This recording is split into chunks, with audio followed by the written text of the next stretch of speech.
Hello दोस्तों, आज हम शुरू करने जा रहे हैं माफिया से इश्क का चौथा एपिसोड।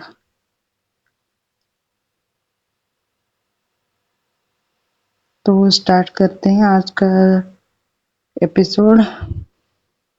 अद्विका के हाथ कांप रहे थे। फोन की स्क्रीन पर वही मैसेज चमक रहा था। अगर दीप से दूर नहीं हुई तो असली लाश तुम्हारी होगी। वह घबरा कर चारों तरफ देखते हुए, सड़क पर कोई नहीं था। मतलब वो चारों तरफ देखती है पर अनफॉर्चुनेटली वहां पे कोई नहीं था। उसी टाइम पीछे से एक बाइक तेजी से गुजरती है। बाइक सवार अद्विका के हाथ से फोन छीन लेता है। मतलब छीन तो नहीं लेता पर छीनने की कोशिश जरूर करता है। आगे देखते हैं क्या होता है। अद्विका फोन कसकर पकड़ लेती है। बाइक सवार भाग जाता है। अद्विका तुरंत दीप को फोन करती है।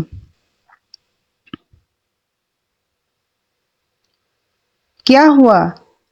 डरी हुई आवाज में अद्विका कुछ बता देती है। दीप का चेहरा गुस्से से लाल हो जाता है।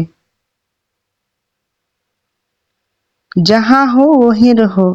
कुछ ही मिनटों में दीप अपनी एसयूवी लेकर वहां से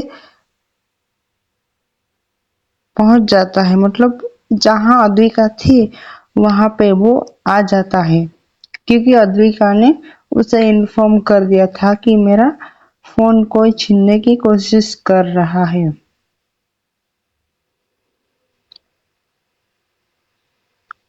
वो सबसे पहले अद्विका का फोन देखता है। मैसेज अचानक अपने आप डिलीट हो जाता है। तभी कबीर कहता है, बॉस, सामने वाला बहुत ही इंटेलिजेंट है। दीप धीरे से कहता है, अब ये खेल मैं खत्म करूंगा। ये खेल अब ज्यादा देर तक नहीं चलेगा।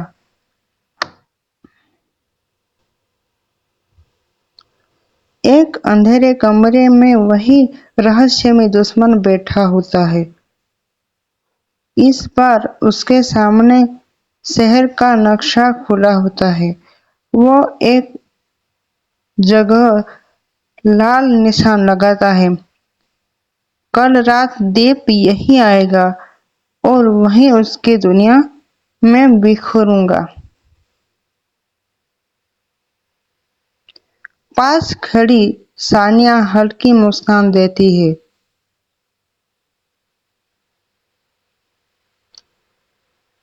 अब साफ हो जाता है कि सानिया किसी बड़ी साजिश का हिस्सा बनने जा रही होती है।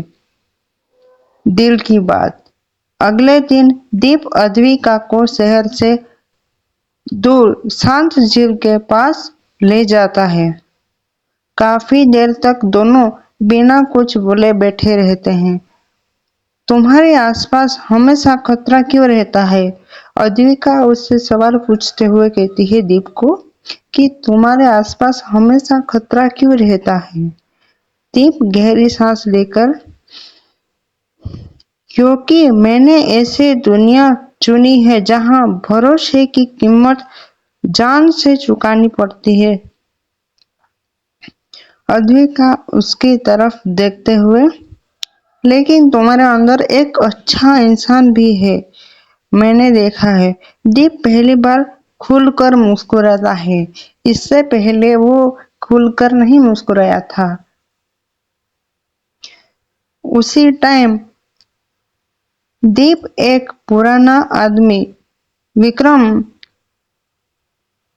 चुपके से दुश्मन को इन्फॉर्म करता है। मतलब दीप का ही आदमी हो दीप का ही आदमी है जो दीप के साथ गद्दारी कर रहा है।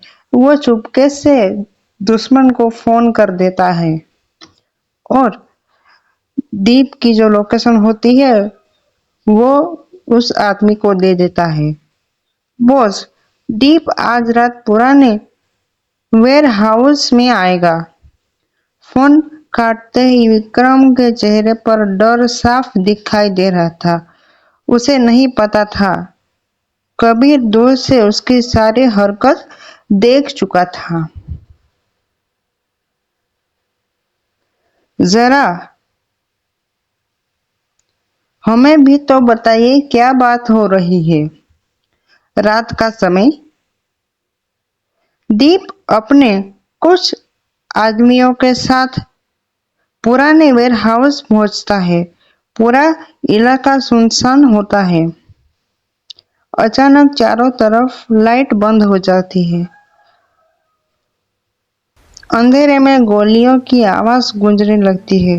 दीप और उसके आदमी जवाबी फायर करते हैं। कई नकाबपोश गिर जाते हैं। मतलब गोलियों की सरसराहट इतनी हो रही होती है कि कुछ जो नकाबपोश होते हैं उनको गोली लग जाती है, लेकिन दुश्मन फिर भी हार नहीं मानता।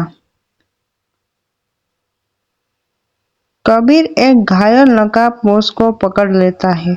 दीप उसके सामने बंदूक रखकर पूछता है, किसके लिए काम करते हो तुम, बताओ। डरा हुआ आदमी कहता है, हमारे बॉस का नाम।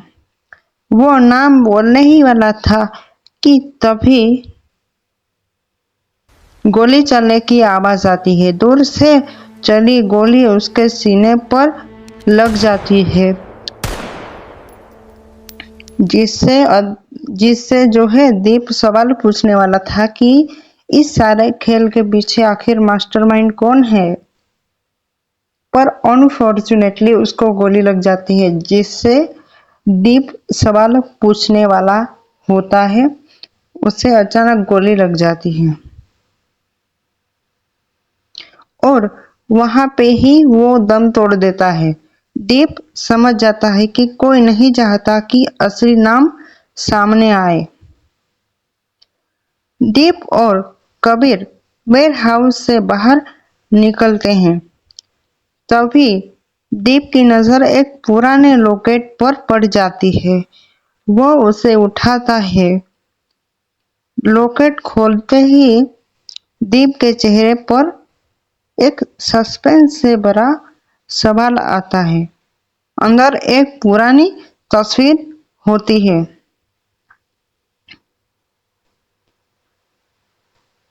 उसमें दीप के पिता एक अनजान आदमी के साथ मुस्कुरा रहे थे। वो चौंक जाता है। आखिर ये तस्वीर में ये आदमी कौन है जिसके साथ मेरे डैड खड़े हुए होते हैं। पीछे से एक मिस्टीरियस आवाज गूंजती है, आज समझ आया तुम्हारे फादर क्या करते हैं। दीप तुरंत पीछे से मुड़ता है, लेकिन वहां कोई नहीं होता। सिर्फ हवा चलने की आवाज आती है। यहाँ पे एपिसोड 4 खत्म होता है।